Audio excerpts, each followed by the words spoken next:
Most people think speaking is about words, but it's not.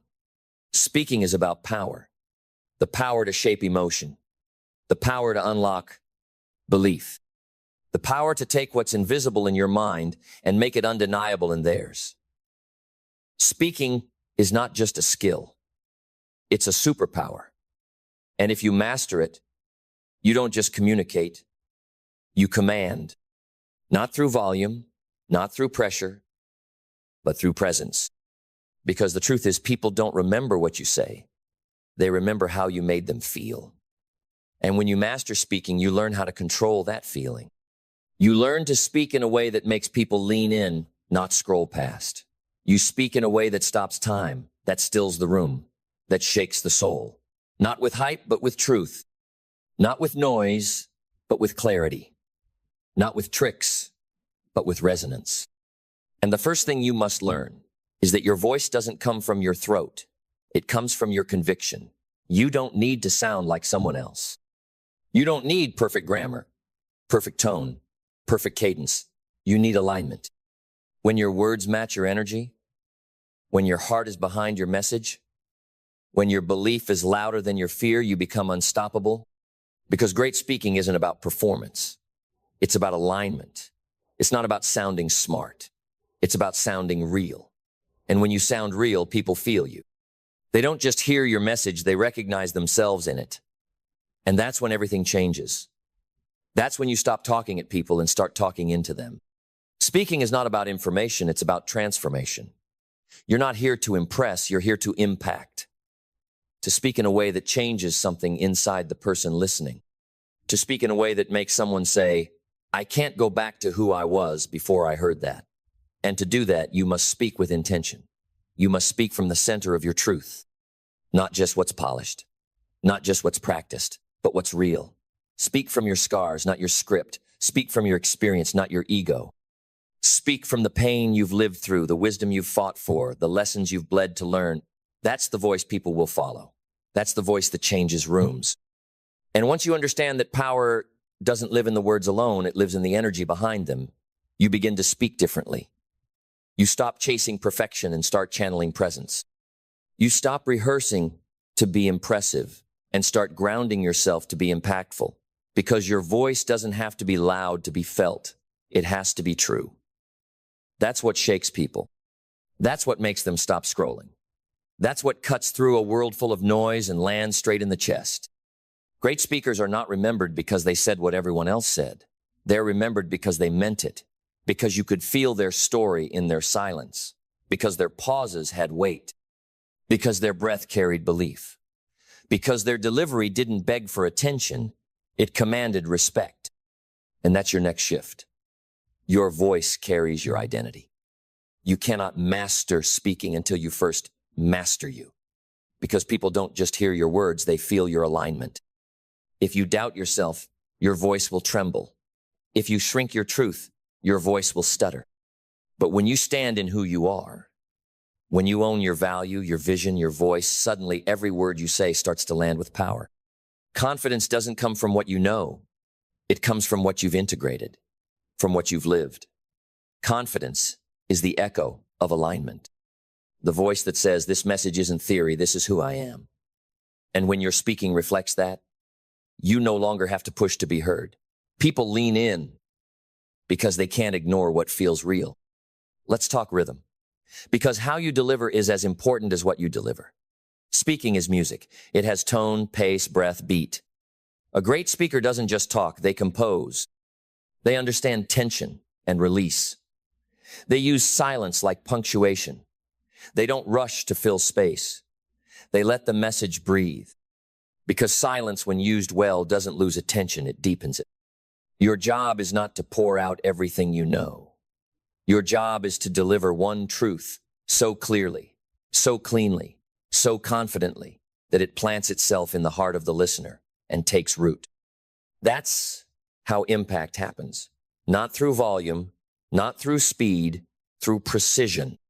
You don't need to speak faster, you need to speak truer. You don't need to sound smarter. You need to sound clearer. You don't need more words. You need more weight behind the ones you already have. That's how you master your speaking. That's how you turn your voice from a tool into a force. Because the greatest speakers are not the ones who speak the most, they are the ones who feel the deepest and dare to let others feel it too. If your words are polished but your soul is guarded, you'll be heard but never remembered. You'll be acknowledged but never felt. But when you speak with vulnerability, raw, honest, human, you don't just connect, you create trust. And in speaking, trust is everything. It's what opens hearts. It's what drops walls. It's what turns a message into a moment someone remembers forever. So speak from your wounds, not just your wins. Speak from the nights you almost gave up. Speak from the fears you outgrew. Speak from the loneliness you sat in when no one clapped and no one called and you still chose to rise. People don't follow perfection. They follow realness. And when you bring your whole self to the mic, not just your highlight reel, people feel safe to do the same in their lives. And that's where your influence expands. When your voice becomes more than words, it becomes permission. Permission to hope, permission to change, permission to be seen. And the key to that? Storytelling. Story is the language of the heart. Facts inform the mind, but stories move the soul. The brain may forget your steps and your strategies, but it will never forget how your story made someone feel. That one moment of honesty, of pain, of truth, of laughter. That's what lingers. That's what stays. That's what spreads. So tell your stories. Not for applause, but for connection. Tell them not to shine, but to serve. The stumbles, the doubts, the small victories, the turning points. Make people see the movie in their mind, not just hear the bullet points of your success. Because when someone can see themselves in your struggle, they trust your guidance. They don't just listen to you, they follow you. But it's not just what you say, it's how you say it. Your emotional range is your greatest asset. Too many speakers sound like robots, flat, rehearsed, soulless. But you are not here to recite. You are here to resonate. Use your voice like a symphony, not for drama, but for depth. Let your passion rise. Let your truth drop. Let your tone match the moment. Speak from fire when fire is needed. Speak from stillness when stillness is called for. Because your voice can punch like thunder or whisper like prayer, and both can be unforgettable when they come from truth. And here's what you must understand. People don't follow the most polished speaker. They follow the most honest one, the most present one, the most grounded one, the one who stands in front of the room or the camera or the world and does not flinch, not because they know everything, but because they've lived what they speak. That's the voice the world is starving for. Then listen carefully, because this is where it all converges. This is where speaking becomes more than a skill. It becomes your signature, your fingerprint on every room you enter, your echo in every life you touch. You see, most people speak to be remembered, but the masters, they speak to remind people of who they are, of what they forgot, of the power that's been buried beneath fear and silence. Your job is not just to share information. Your job is to awaken something inside them that was asleep. Your words are not decoration, they are activation. And if you want your voice to live beyond the moment, beyond the platform, beyond the applause, then speak from a place deeper than performance. Speak from purpose. Because when you speak with purpose, you don't need to sell, you don't need to shout, you don't need to convince. Your presence becomes permission. And people follow that. Not because you asked, but because they felt called. And that's what true speaking does. It calls people forward. Out of fear, out of stagnation, out of mediocrity, into motion, into clarity, into transformation. That's what your voice is capable of. And when you realize that, when you finally accept the responsibility of your voice, you will never speak the same again. Every sentence becomes sacred. Every pause becomes powerful. Every story becomes a vessel. And you become the channel. You don't own the message. You carry it. You deliver it. You protect it. Because somewhere, someone is waiting to hear the exact words you've been called to speak. And it might not be perfect. It might not be viral. But it might just be the moment that changes everything for them. So speak with courage. Speak with clarity. Speak with fire. Speak like it matters, because it does. Your voice is not a tool. It's a torch. And the world is full of people walking through darkness, not because they lack talent, but because they've never heard a voice that reminded them of their light. Be that voice.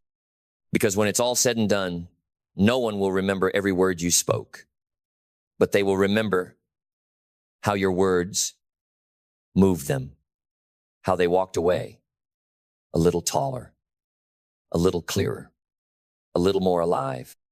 And in the end, that is the true mastery of speaking. To use your voice, not just to impress, but to ignite. Not just to be heard, but to be felt. Not just to communicate, but to elevate. That is your gift.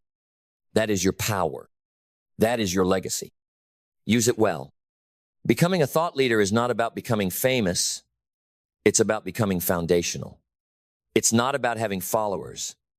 It's about being followed for the right reasons, not for noise, not for trends, but for truth. Because in a world full of opinions, a thought leader is not just another voice. They are the voice of clarity. They don't speak to be seen. They speak to awaken, to build, to shape, to disrupt what's shallow, to deepen what's real. And the first principle? Earn the right to speak. Not by shouting louder, not by copying louder voices, not by mimicking what's popular, but by living what you teach, by becoming the message before you ever publish it. Because if your words don't echo your habits, the world will smell it. If your ideas don't flow from your integrity, your voice will feel hollow.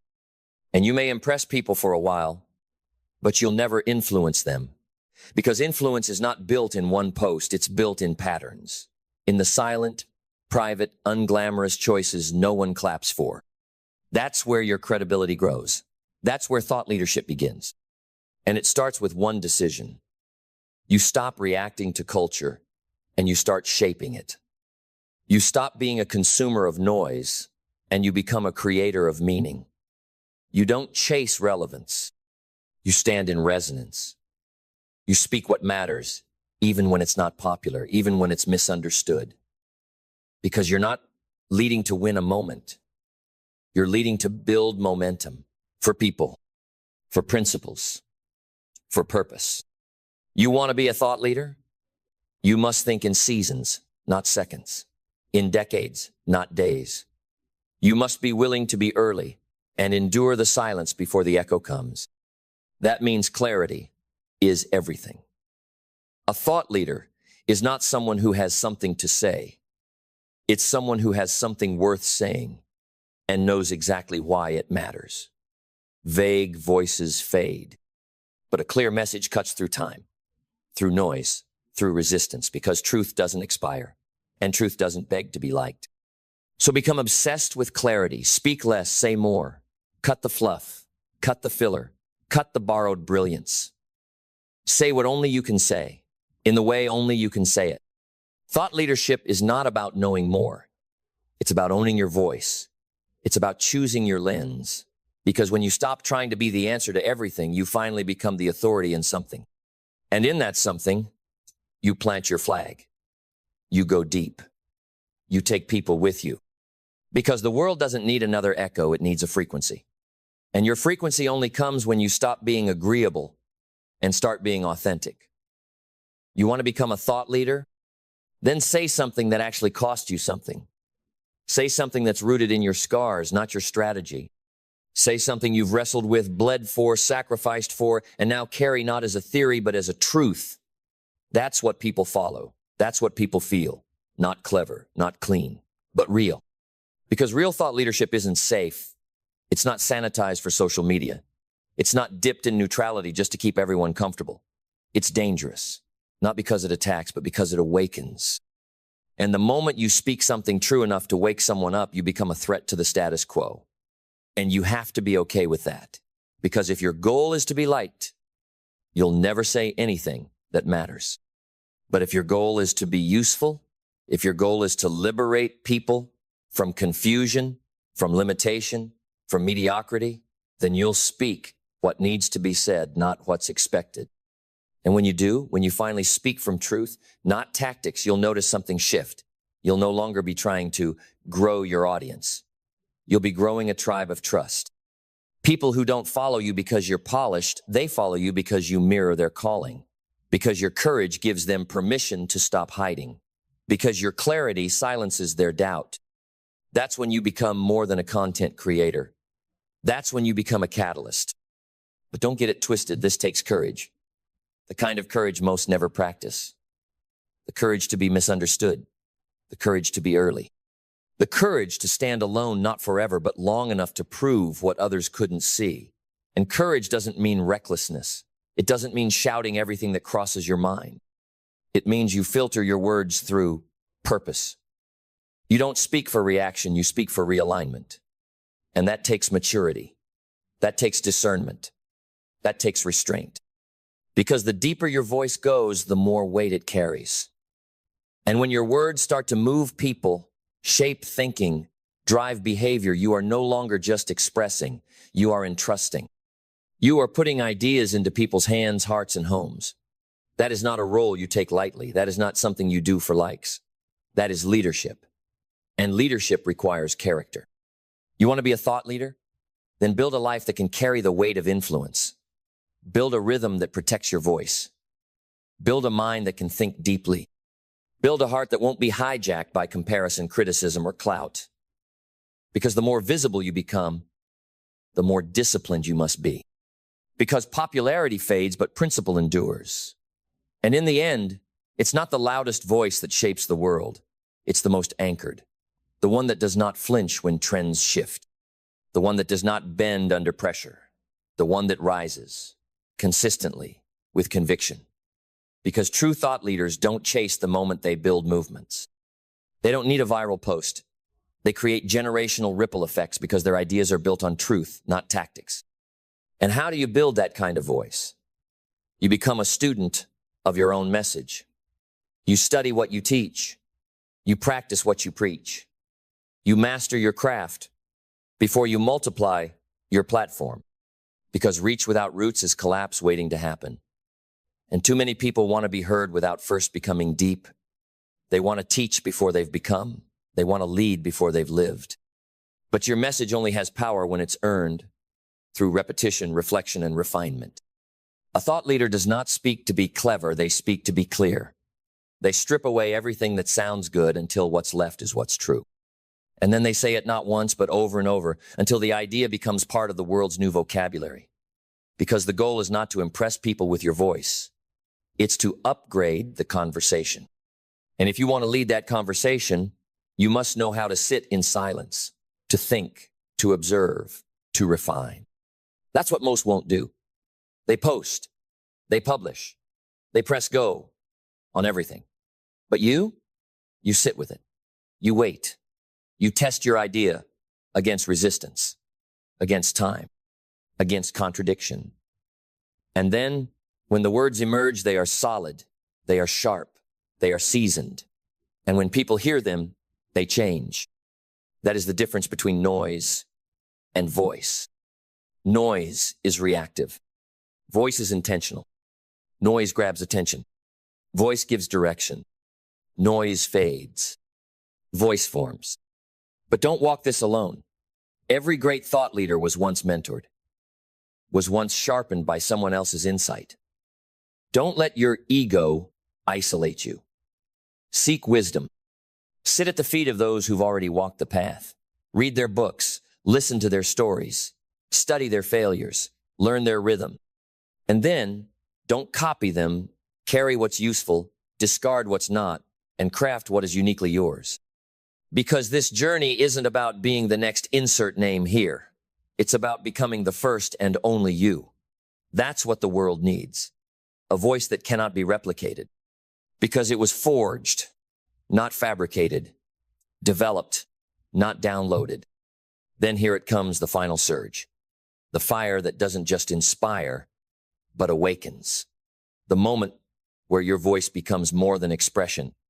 It becomes legacy. Because a true thought leader doesn't measure their impact by likes, views, or applause. They measure it by echoes, by the shifts they create in people who never even knew their name, by the new questions they plant in the hearts of the next generation, by the ripple that starts as a whisper and becomes a wave long after they're gone. You don't lead thought just to be relevant. You lead thought to rebuild reality. You take what's broken in culture and systems and mindset and you offer a better frame, a clearer path, a deeper question. And if you do it well, you won't just inform people, you will form them. You won't just be followed, you will be felt. In boardrooms, in classrooms, in quiet moments where someone faces a hard decision and hears your words guiding them toward truth. But none of that happens by accident. You must choose to become this. You must commit to the slow burn, to the deep work, to becoming the kind of person who doesn't just say important things but lives a life that backs them every day, especially when it's hard, especially when it's quiet, especially when no one's watching. Because influence without character is dangerous. But influence built on truth, on service, on substance, that kind of influence doesn't just touch lives, it multiplies them. And when your voice becomes a mirror that reflects people's potential back to them, when your presence becomes a reminder of who they're called to be, you're no longer just a thought leader.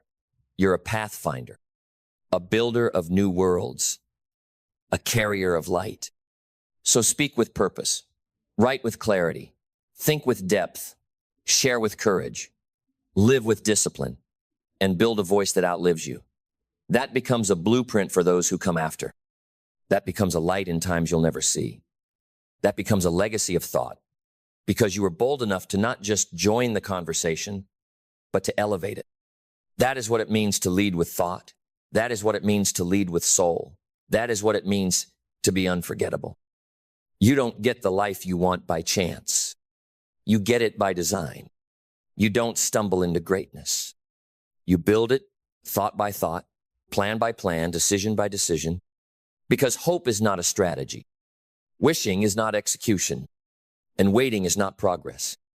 The truth is, most people want a better life, but they're thinking like someone stuck in survival.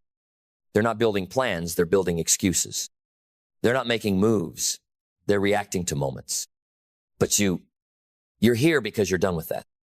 You're here because something in you refuses to keep drifting. You're here because you've realized a good life doesn't come from reacting. It comes from thinking strategically, not rigidly, not coldly, but intentionally.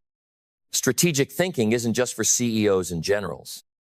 It's for anyone who refuses to waste their one shot at this life. If your days feel random, if your outcomes feel inconsistent, if your purpose feels out of reach, it's not because you're incapable. It's because you haven't been taught to think like a builder, to think like someone who's architecting the life they want, not just hoping it shows up. That ends today. Because you're going to learn how to think ahead, how to design with clarity, how to move with foresight, how to stop reacting to life and start directing it. And the first lesson? Think in outcomes, not emotions.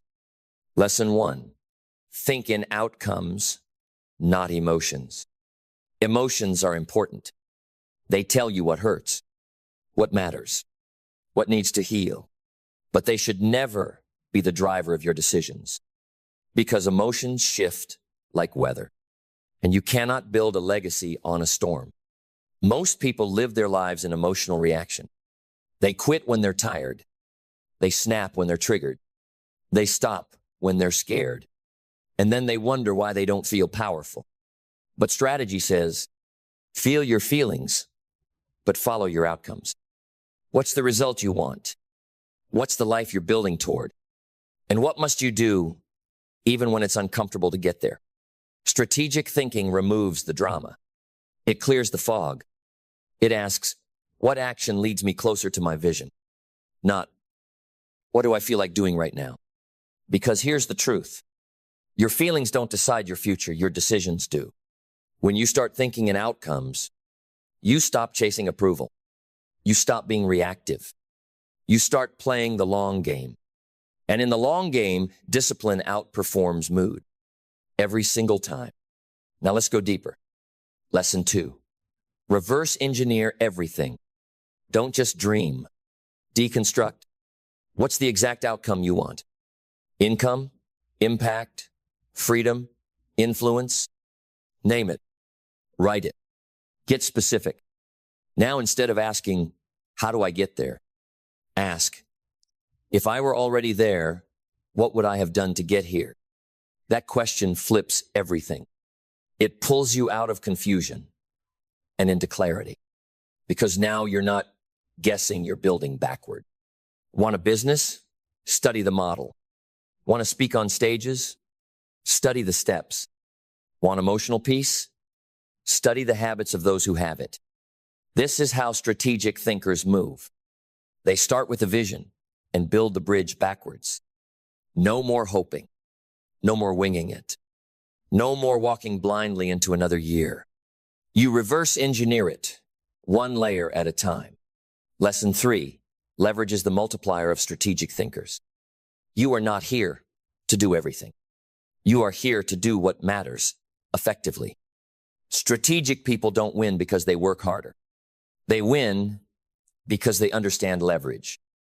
They know how to apply a small force in the right place to create a massive impact.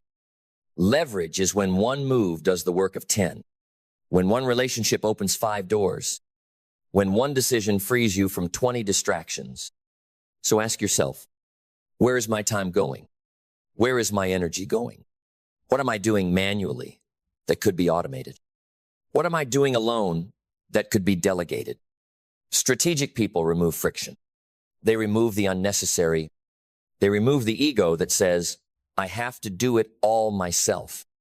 Because the goal isn't to be busy, it's to be effective. And leverage is the shortcut. That's not a shortcut. It's smart work, not more work. Want to scale your results? Find your leverage points. Build systems. Invest in people. Create content that works while you sleep. Say no to 90% of distractions so you can dominate the 10% that truly matters. Now here's another one. Lesson 4. Every day must point to the vision. This is not about perfection, it's about alignment. Every day you live is either pushing you closer to your dream or further into delay disguised as comfort. The food you eat, the way you speak, the calls you take, the content you consume, the people you allow close. It's all building something. The only question is what? So the strategic thinker doesn't ask, was today busy? They ask, was today in alignment? Because motion without direction is waste. But motion with vision, that's momentum. That's when life bends. That's when you stop surviving days and start designing decades. Lesson 5. Use mental models, not just motivation. Motivation can spark action. But strategic thinkers don't rely on sparks. They rely on systems of thought. They think in frameworks. They ask better questions. They don't just react to what's happening. They understand how to think about it. A mental model is a lens, a way of seeing, a shortcut to clarity when others are drowning in complexity. They ask, what's the root cause here, not just the symptom? If this were simple, what would it look like? What's the 80-20 here, the 20% of effort that gives 80% of results?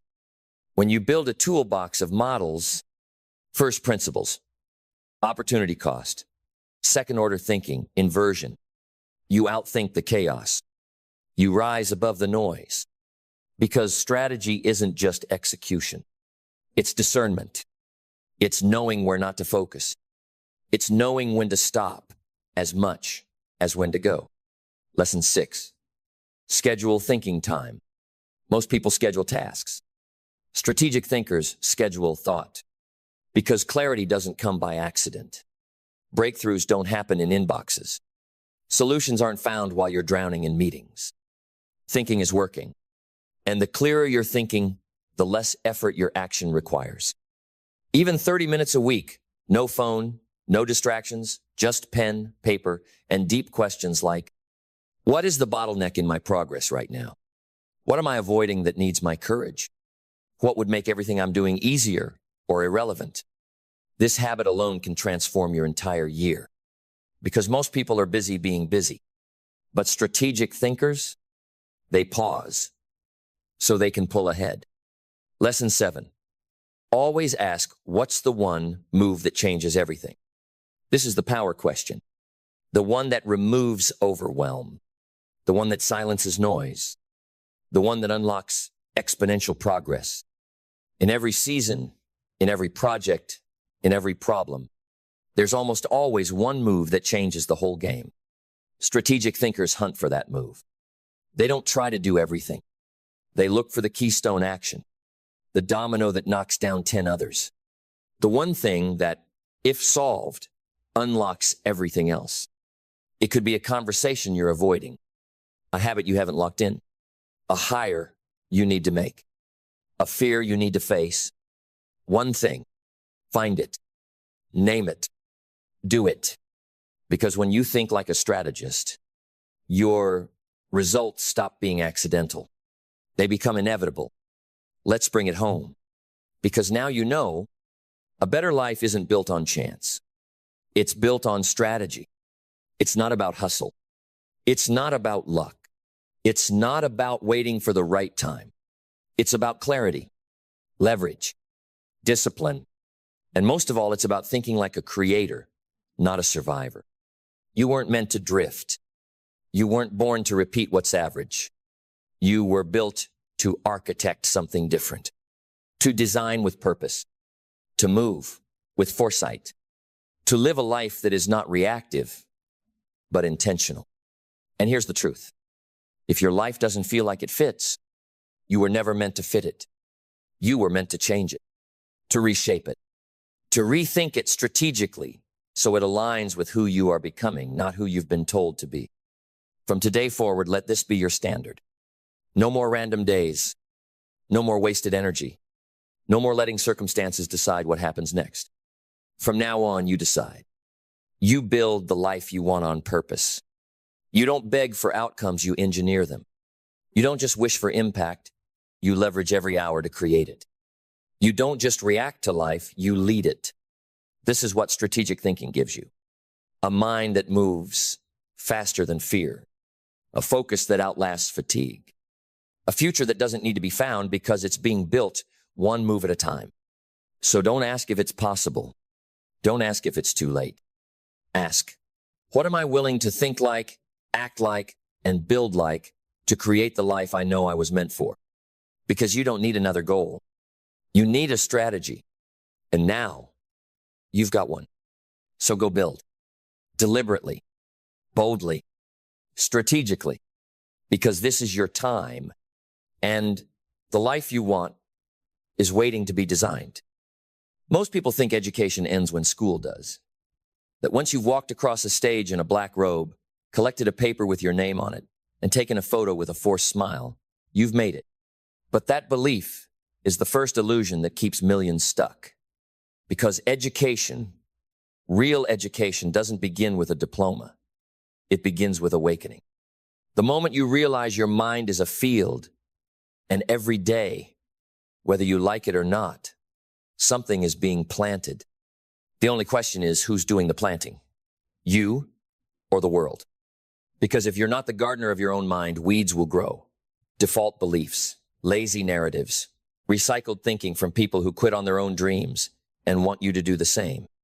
That's the tragedy of most lives. They are lived on autopilot, running outdated programs, filled with borrowed opinions, and never once questioned.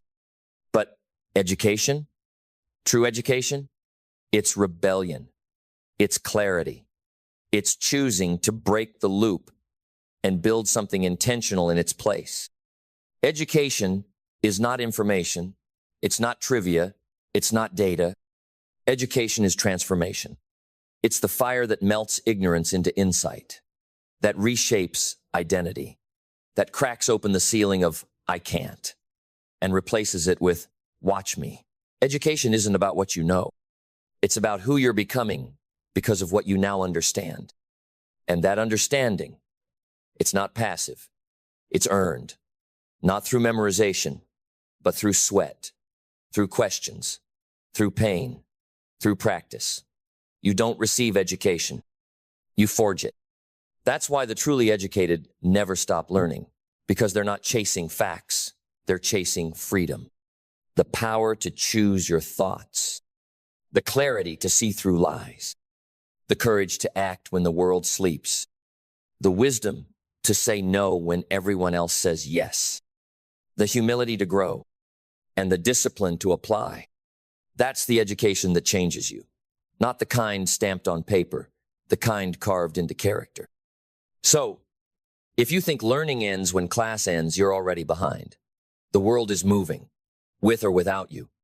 Every day there are new ideas, new tools, new patterns, new shifts. And the people who rise, they are not always the smartest, but they are always the most willing to keep learning. Because the truth is, in today's world, ignorance is a choice. We are surrounded by more knowledge, more access, more opportunity than any generation before us. Yet people scroll past their own future like it's entertainment. They binge noise and neglect nourishment. They chase gossip and miss greatness.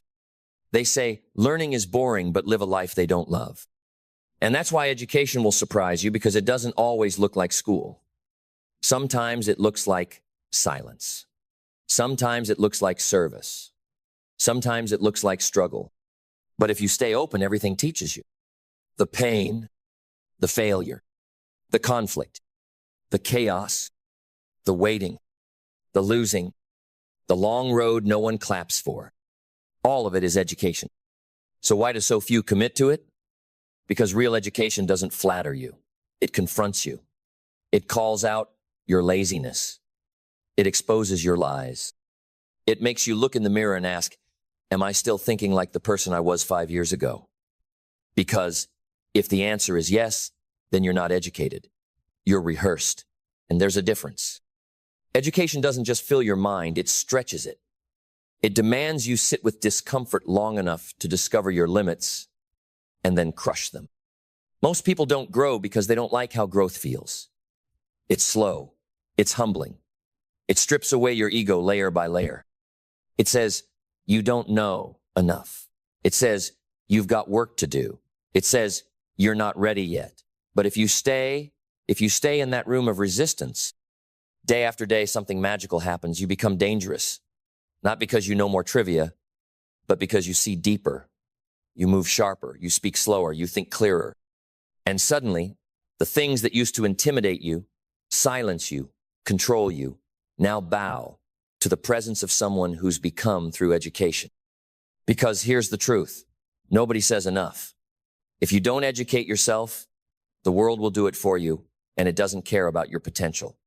It will teach you to fear, to conform, to settle, to follow, to trade your fire for comfort, your vision for approval, your uniqueness for acceptance.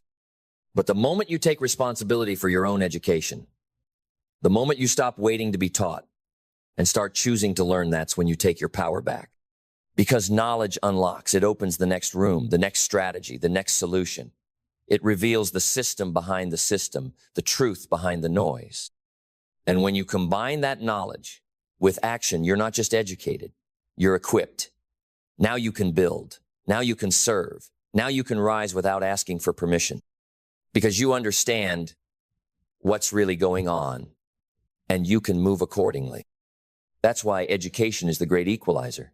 It's not reserved for the elite. It's not sold in a classroom. It's accessed through intentional curiosity and relentless commitment. So no, education isn't about impressing people. It's about becoming someone you can trust. So what does it look like to truly be educated? It looks like discipline without needing deadlines. It looks like asking better questions instead of chasing louder answers. It looks like reading books no one assigned. It looks like reflecting when others are reacting. It looks like staying curious when the world gets cynical. It's waking up every day with one question on your mind. How can I think more clearly, act more wisely, serve more powerfully? Because real education doesn't just teach you what to think. It trains you how to think. How to see the difference between noise and signal, between hype and truth, between fast comfort and long-term freedom. It helps you spot manipulation in marketing, laziness in leadership, and weakness hiding inside loud opinions. And it doesn't stop. Not when you get the degree, not when you land the job, not when you make your first million, because education is not a phase, it's a posture. It's the way you walk through life. Humble enough to admit you don't know everything. Hungry enough to pursue what you don't understand. Smart enough to stay teachable. Strong enough to apply what you've learned. And here's where it gets real. Education doesn't always come from a teacher. Sometimes your greatest education comes from pain, from the people who betrayed you, from the dreams that didn't work out, from the moments you broke and no one noticed. Those are classrooms too. And if you're brave enough to ask, what is this here to teach me? You will graduate from experiences that once crushed you. Because wisdom isn't given, it's earned. Through fire, through silence, through falling and refusing to stay down. So if you're serious about changing your life, stop waiting for someone to hand you the keys. Go build the keys. Learn what they won't teach in school. How to manage your time. How to master your emotions. How to build wealth. How to speak with impact. How to listen deeply. How to think originally. How to unlearn what's holding you back. That's the curriculum that matters. And it's available if you'll demand more from yourself than the world expects from you. Because the truth is, education is not the path to a better life. It is the life. The moment you stop learning is the moment you start decaying. So don't let the fire go out. Feed it. Study your mentors. Reflect on your mistakes. Read. Practice. Ask. Build. And repeat. Every single day. And now, we arrive at the part no one talks about the reason education truly matters. Not because it gets you more money, more applause, more achievements. Those are side effects. Nice, yes, but not the core. The real reason is this. Education gives you back to yourself. Every hour you invest in learning, real learning clears away a little more of the fog, the doubt, the noise, the shame, the confusion. And what's left behind isn't just a smarter person. It's a truer person. A person who no longer needs to perform for acceptance. A person who no longer chases validation. A person who walks into rooms quietly and still commands them. Because they know, because they've built, because they've earned who they are. That's why this matters. Because there are people out there right now being paid more than you, heard more than you, seen more than you, not because they're more worthy, but because they learned faster. They took responsibility sooner. They read while others slept. They practiced while others complained. They got up when others sat down. And you can too. That's the surprise in all of this. That education isn't reserved for the privileged, it's activated by the hungry. Not the smartest, not the loudest, but the ones who choose to stay curious when it would be easier to stay comfortable. The ones who'd rather ask, why not me? Instead of, why is it so hard? The ones who don't chase shortcuts, they chase substance. So the next time you feel behind, overwhelmed, underqualified, remember this. You don't need to fix everything today. You just need to learn one thing better. Think one layer deeper. Move one level higher. Because education is a staircase that never ends, and the only thing that separates the powerful from the passive is this. One keeps climbing. You want confidence? Learn. You want wealth? Learn. You want to speak, lead, build, grow, shift, serve, shine? Learn. Because education is the only investment that can never be stolen, never be taxed, never be lost. And the more you have of it, the more you become. So never again say, I'm not smart enough. Say, I'm not done yet. Never again say, I'm not like them. Say, I haven't learned what they've learned yet. Never again hide behind the excuse of background, of failure, of time. Because the school is always open. The only question is, will you show up?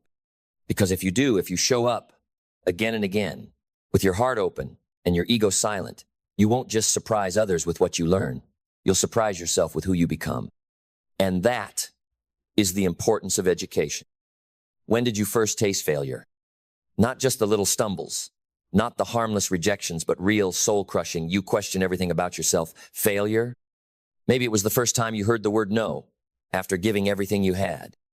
Maybe it was the time you gave your heart to a dream and life answered with silence. Maybe you invested months, years into something that never gave back.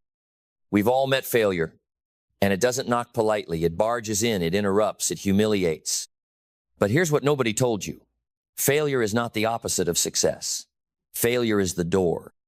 The key isn't to avoid it. The key is to unlock it. And the people who rise, the people who soar, the people who seem unstoppable, they aren't the ones who never failed. They're the ones who figured out how to keep becoming even when everything was falling apart. Let me take you there. Because this is not just a speech. This is your mirror, your map, your moment. You ready? Success is not for the lucky. It's not handed down in genetics or granted by some mysterious force. Success is reserved for the relentless, the ones who learn how to dance with failure and not flinch. And before you roll your eyes or say, "I've heard that before," let me challenge you with this. If failure didn't exist, would you still grow? Think about that. If everything came easy, would you still push yourself to become more? See, failure isn't just part of the journey. It is the very terrain on which success is built. Without it, there's no wisdom. Without it, there's no strength. Without it, there's no story. But what blocks most people from walking through the barrier is not failure itself. It's their relationship with it. Let's talk about mindset. Because here's the truth. Most people don't fail because they're incapable. They fail because they believe failure defines them. They attach their identity to the outcome. I failed, so I must be a failure. But hear me clearly. Failure is an event. It is not a person. You're not broken. You're not done. You're not beyond repair. You're in the middle of the refining process, the exact same one that every giant before you has walked through. Thomas Edison tried 0 times to create the light bulb. 10,000. Imagine if he quit at 999. You wouldn't be reading this in light. But Edison didn't see those attempts as mistakes, saw them as information. Feedback, data, growth. That's the mindset of a master. So ask yourself, what story do you tell yourself when you fall short? Is it one of shame and retreat? Or is it one of learning and recalibration? The story you tell yourself, that's the foundation of everything. Now let's dig deeper. Because belief is the soil your success will either die in or grow from. Most people think belief is about positive thinking, that if you say enough affirmations, your life will magically shift. But real belief is not words. It's behavior. It's what you choose to do when your back is against the wall. It's waking up after a failure and still showing up, still swinging, still sweating. That's belief in action. You can't fake belief. You demonstrate it. You prove to yourself through movement that you still believe in your worth, your dream, your direction. And when you act in belief long enough, something amazing happens. The world starts to believe in you too, because people can feel it. They know when someone walks into a room and has already defeated failure in their mind. That person commands respect not because they're loud, but because they've walked through the fire and they're still here. So let me ask you, what do you believe about you? Do you believe your past disqualifies you? Do you believe your failures are final? Or do you believe there's more in you than you've ever let out? Because belief is not about ego. It's about alignment. And until your beliefs align with the vision of who you want to become, you will self-sabotage every single time. Clarity. Most people don't fail because they're weak. They fail because they're confused. They haven't defined what success means to them. So every failure feels like devastation when really it was just misdirection. You cannot hit a target you never set. You can't overcome what you haven't named. Clarity is power.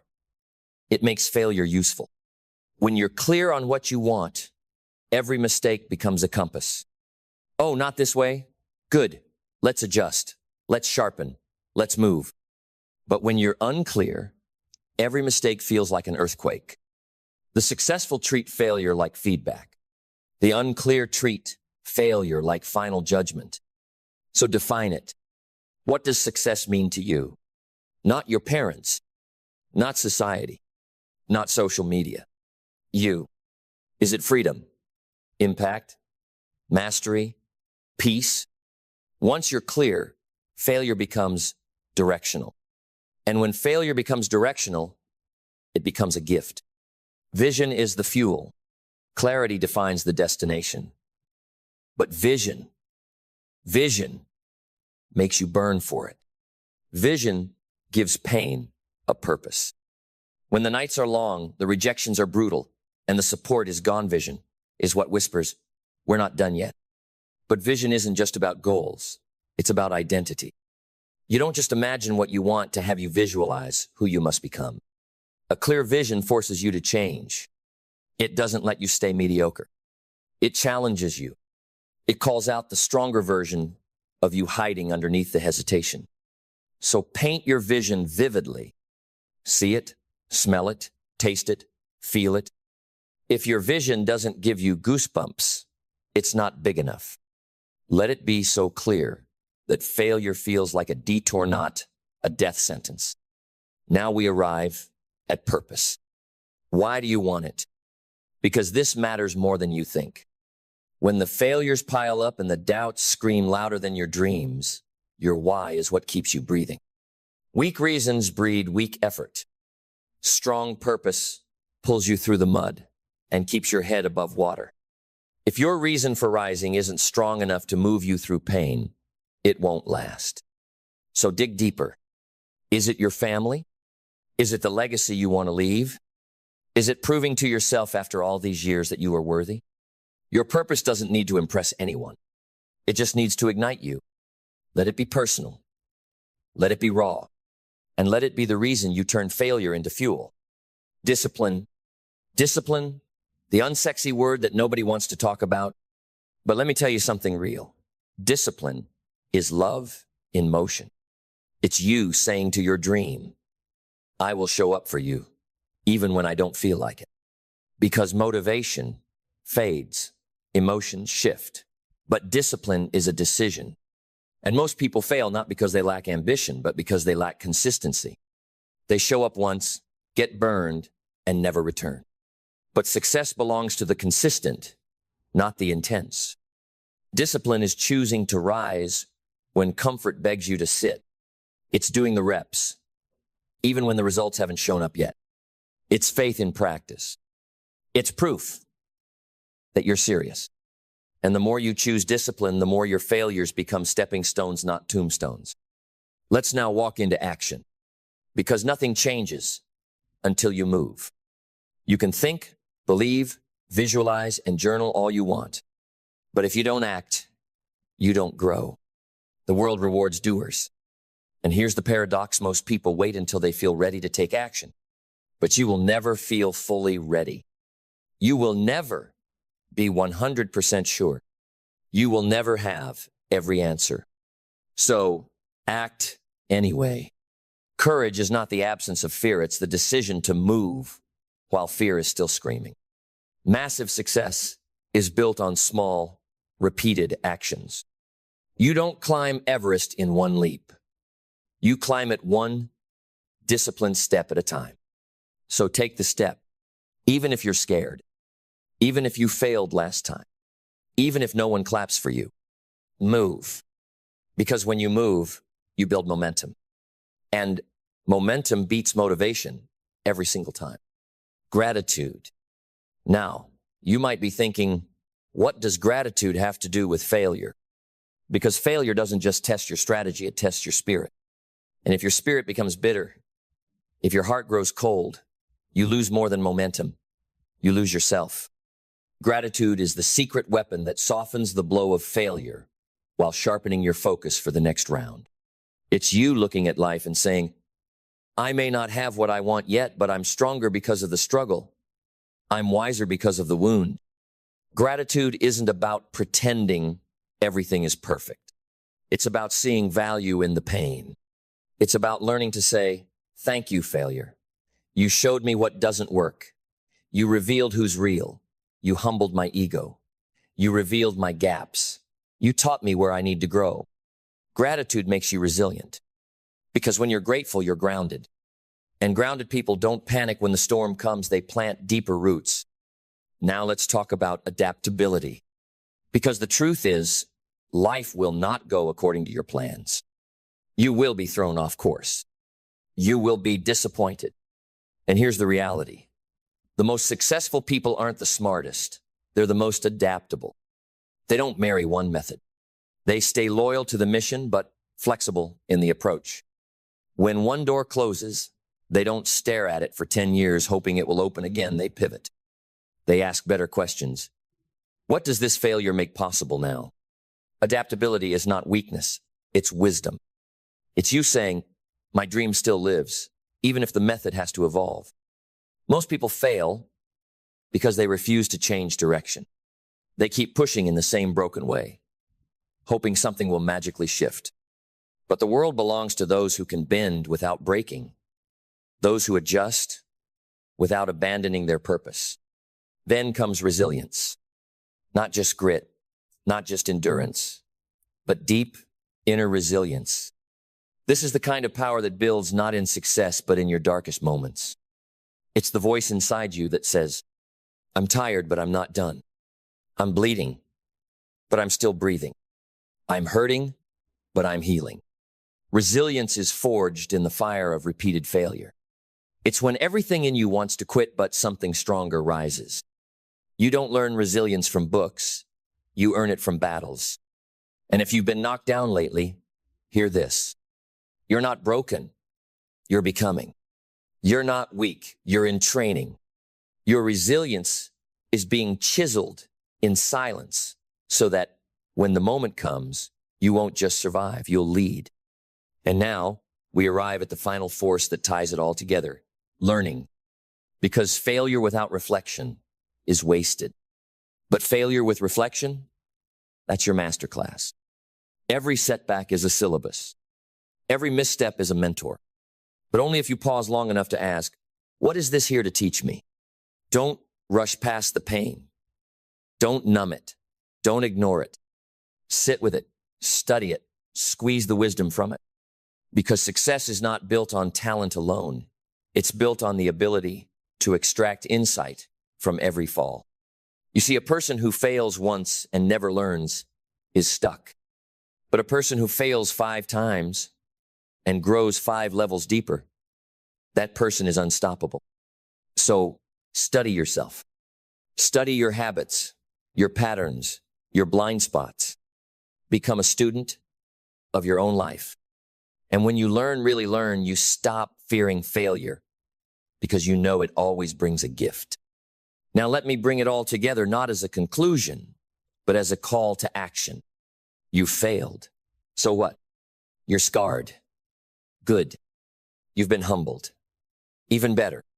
Because now you have what most people spend their whole lives avoiding the raw material for greatness. And the truth is this. The most successful people you admire, they're not where they are in spite of failure. They're there because of it. They failed louder. They failed bigger. They failed with their whole heart. But they got back up faster. They learned quicker. They loved deeper. They trusted themselves, even when the world said, sit down. So now it's your turn. Your dream still lives. Your vision still matters. And your failures, they are not graves. They are gardens. Now rise. Let the fire in your bones be louder than the fear in your mind. Let your heart beat for something greater than perfection. Let your life echo with resilience. Because the key to overcoming failure's barrier is you. And you were never meant to quit. Let's go deeper. Because even after you rise from failure once, life doesn't promise you won't fall again. This isn't a one-time test. This is a lifestyle. And the people who become truly unshakable are the ones who develop what I call emotional immunity. They don't just know how to get back up. They've trained their nervous system to remain steady when the storm hits. They've failed so many times that failure no longer frightens them, it focuses them. So let me ask you, can you train yourself to feel the sting and still move forward? Can you be rejected and not reduce your self-worth? Can you lose and not label yourself a loser. Because when you can do that, you become dangerous in the best way possible. Unstoppable. Because your emotions no longer control your execution. And that's the edge most people never develop. Here's another truth that no one likes to hear. Some failure is your fault. And that's okay. Because extreme ownership is not about blame, it's about power. You see, as long as it's someone else's fault, you have no control. But when you say, no, this was on me, you reclaim the keys to your own evolution. You stop pointing fingers and start building character. And that's when transformation happens. Not when you make excuses, but when you make adjustments. Be honest with yourself. Maybe you didn't prepare.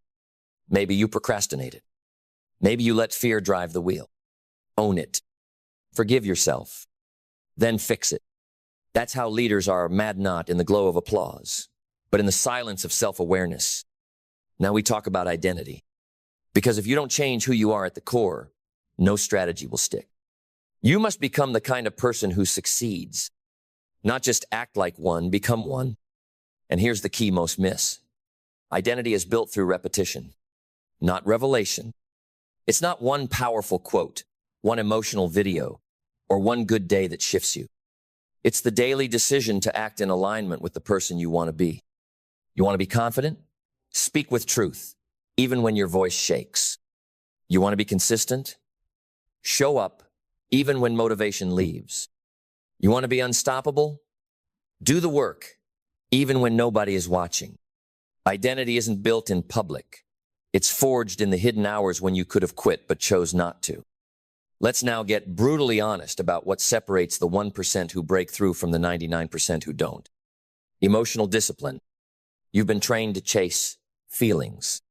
Feel good? Work hard. Feel bad? Shrink back. But feelings are not your God. They are not your compass. They are not your identity. They are signals, not instructions. And the mature mind knows how to hear the feeling and still do what needs to be done. The gym doesn't care how you feel. The vision doesn't care if you're tired. The dream doesn't check your emotional state before deciding whether to come true. Discipline is doing it regardless. It's saying, my feelings are real, but my future matters more. That's the shift that changes your life. And now we arrive at something rarely discussed, but absolutely vital. Forgiveness. Because one of the greatest barriers to success is not external failure. It's internal resentment. You can't rise while dragging bitterness. You can't build while holding grudges. Some of you aren't failing because you lack strategy. You're failing because your heart is heavy. You're mad at the people who left. You're mad at the boss who didn't see your worth. You're mad at yourself for not being perfect. But listen carefully. You don't forgive for them. You forgive to move. Forgiveness is fuel.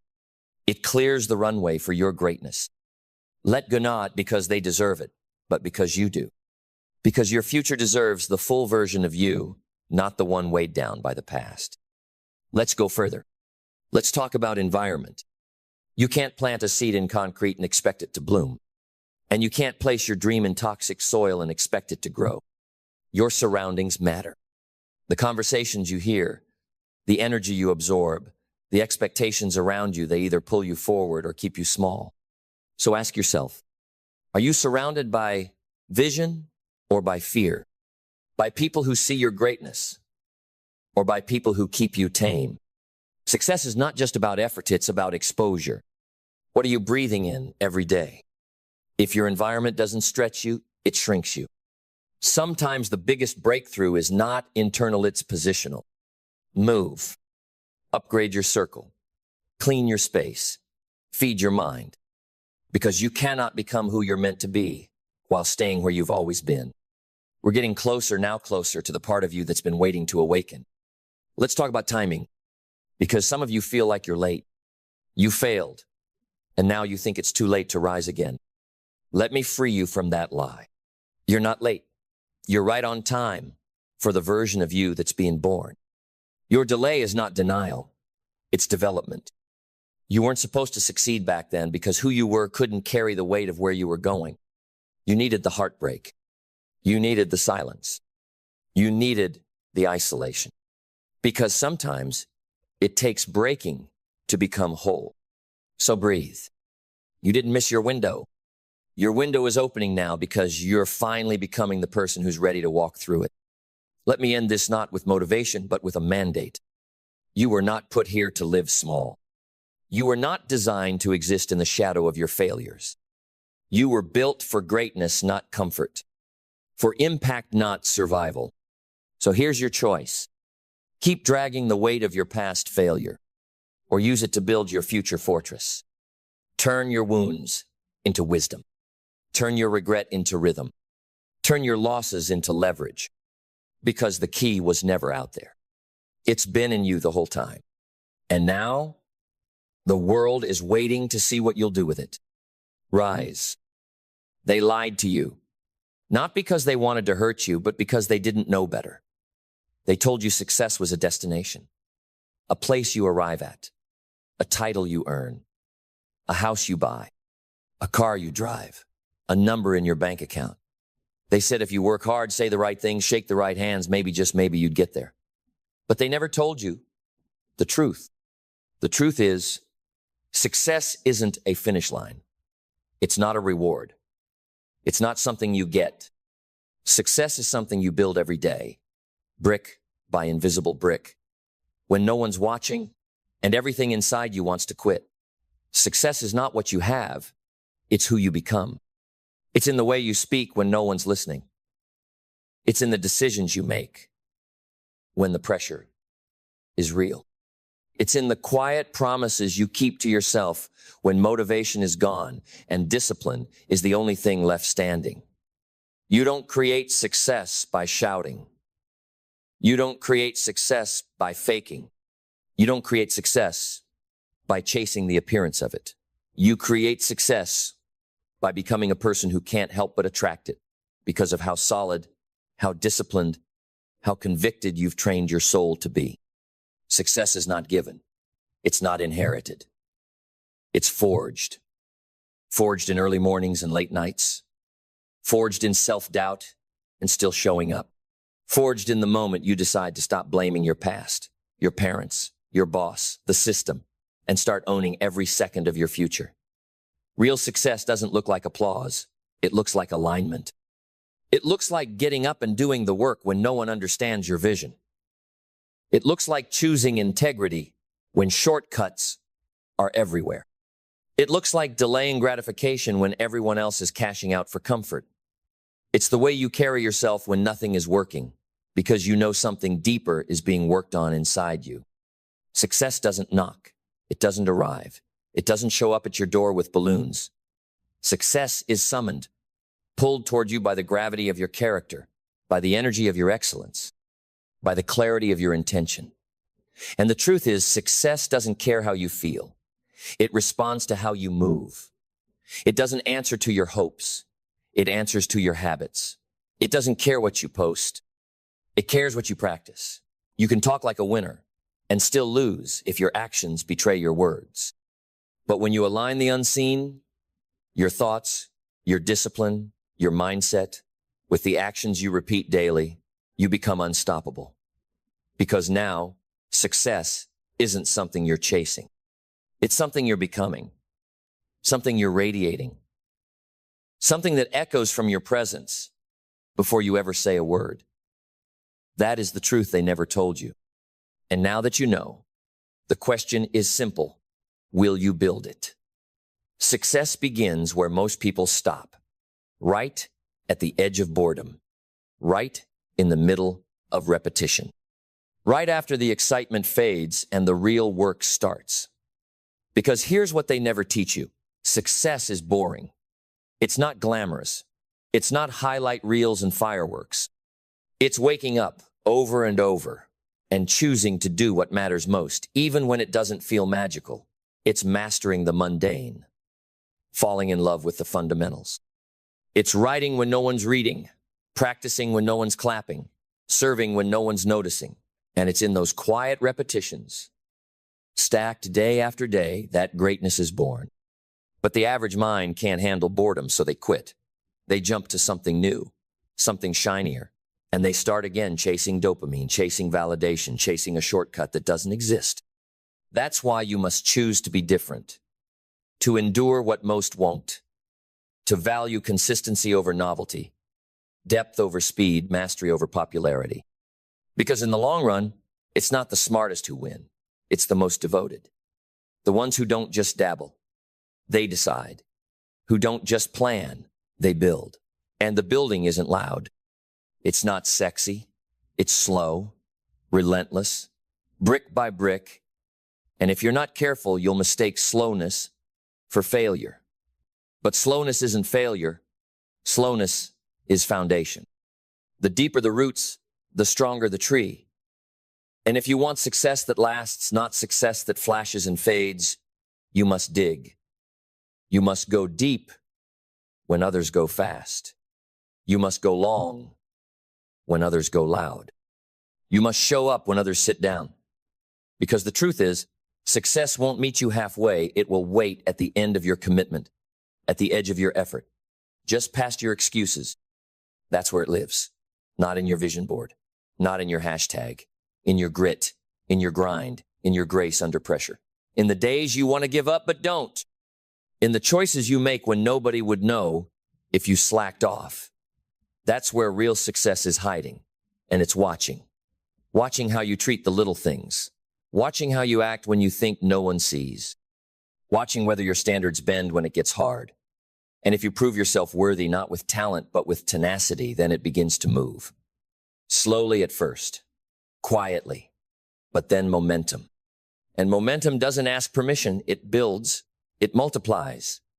It breaks barriers that logic said couldn't move. And suddenly, what once felt impossible becomes your new baseline. Because success doesn't change your life. You change your life. And success responds. So now we strip away the lies, the illusions, the highlight reels. We talk about the real, the part no one posts. The long nights with no reward. The early mornings with no applause. The moments when doubt wraps around your throat like a vice and whispers, "Who do you think you are?" The truth is, success isn't made in crowds. It's forged in the quiet. It's built in the unshared hours. It's who you are when no one is watching, when the cameras are off, when the inbox is empty, when the likes are silent. That's when it happens. That's when the real work begins. When you show up anyway. When you stay true anyway. When you deliver anyway. Because you know that success doesn't show up on schedule. It shows up for those who stay. Who keep the promise long after the mood has left. Who've trained themselves to act from conviction, not convenience. You don't need more time. You need more truth. The truth that most people aren't willing to face that comfort is a trap. That chasing approval will kill your authenticity. That waiting for motivation is just another excuse to do nothing. You don't need motivation. You need standards. You need systems. You need rituals that turn chaos into order, weakness into rhythm, and emotion into action. Because success isn't for the most emotional, it's for the most equipped. And equipping yourself means doing the work before the reward shows up. It means believing without proof, acting without praise, and rising without permission. That's what separates those who try from those who transform. That's why most people stay average. Because they wait to feel ready. Because they fear being misunderstood. Because they want guarantees in a game that only rewards grit. And here's the irony: the success you crave, the future you dream of, the life you're chasing. It's not hiding behind talent. It's hiding behind your patterns.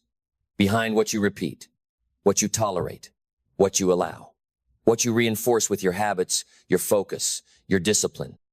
So ask yourself, what do I do when it's hard? What do I do when no one's clapping? What do I do when it's boring, slow, uncertain? Because how you answer that is your truth, not what you post, not what you say, what you do, daily, repeatedly, especially when it's difficult. That's where success is hiding, not in the future, but in your default settings. Change those, and everything changes. So here it is, the truth they never printed in books, never taught in classrooms, never said on stages filled with lights and smiles. Success is not a mystery. It's not magic. It's not reserved for the lucky or the loud. It's earned day by day by the ones who refuse to be ordinary, by the ones who choose alignment over applause, by the ones who are willing to be misunderstood today so they can be undeniable tomorrow. You want to create success?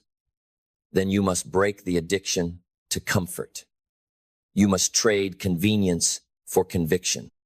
You must stop negotiating with your limitations and start renegotiating your future. Because success is not something you chase. It's something you construct. It's built in how you think, how you speak, how you show up, not once in a while, but always. It's not found in the grand gesture. It's found in the daily grit, in the hours no one counts, in the sacrifices no one sees, in the commitments no one claps for. It's what you build in the silence that echoes the loudest. And when you build long enough, true enough, hard enough, the world begins to respond, not immediately, not all at once, but unavoidably. Because success is not a lightning strike. It's a rising tide. You don't need to be perfect. You don't need to be brilliant. You need to be relentless, unapologetic in your standards, unshakable in your principles, unstoppable in your execution. That's what builds momentum. That's what creates results. That's what moves mountains. You want to rise? Then root yourself in truth, in growth, in mastery, not in image, not in hype, not in trying to look successful, but in becoming someone who no longer has to try. Because when success lives inside you, discipline, clarity, courage, ownership, it becomes impossible for the world not to feel it. You won't have to prove yourself. You'll just be it. Walk in rooms and shift the energy. Lead with calm when others panic. Stand firm when others beg for validation. Because success, real success, is magnetic, but only to those who carry it with quiet certainty. And that certainty doesn't come from ego. It comes from alignment. From building a life, a rhythm, a pattern where every thought, every word, every choice reflects the future you've decided to create. So now you stand at the edge. No more illusions. No more waiting. No more excuses dressed as logic. You know what it takes. You know it's not about luck, not about talent, not about someone picking you. It's about you picking yourself again and again and again until the world has no choice but to recognize what you've become. Because success doesn't come when you want it. It comes when you've earned it. Through choices no one applauded. Through sacrifices no one understood. Through repetitions no one respected until the result was undeniable. You want to know how to create success? You create it like a sculptor carves stone, by chipping away at everything that isn't you, at every lie, every fear, every excuse, every limitation that said stay safe when your soul said go. You create it by becoming the kind of person who can carry what you're asking for. Because success doesn't respond to hope. It responds to preparation. You don't attract what you want.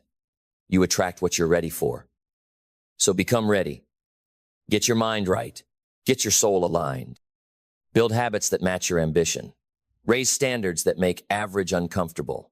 Set boundaries that protect your focus. Move like the future is yours because it is if you're bold enough to claim it. There will be days you fall. Get up. There will be days you doubt. Get clear. There will be days you're tired. Keep moving. Because the truth is this: no one's coming to save you. But no one needs to, because you have everything inside you to save yourself. You don't need more time. You need more intention. You don't need more followers. You need more follow through. You don't need perfect conditions. You need a permanent decision. And when you make it, when you truly make it, life moves. The right people show up. The right doors crack open. The right momentum begins to flow. Because the universe doesn't respond to fear, it responds to faith expressed through action. So don't wait another year. Don't wait for more certainty. Don't wait for someone to validate your vision. Start. Start scared. Start unsure. Start underprepared. Just start. And don't stop. Because the truth about how to create success is this: You don't wish for it. You work for it. You become it. You embody it. And when you do, the world doesn't just watch, it follows.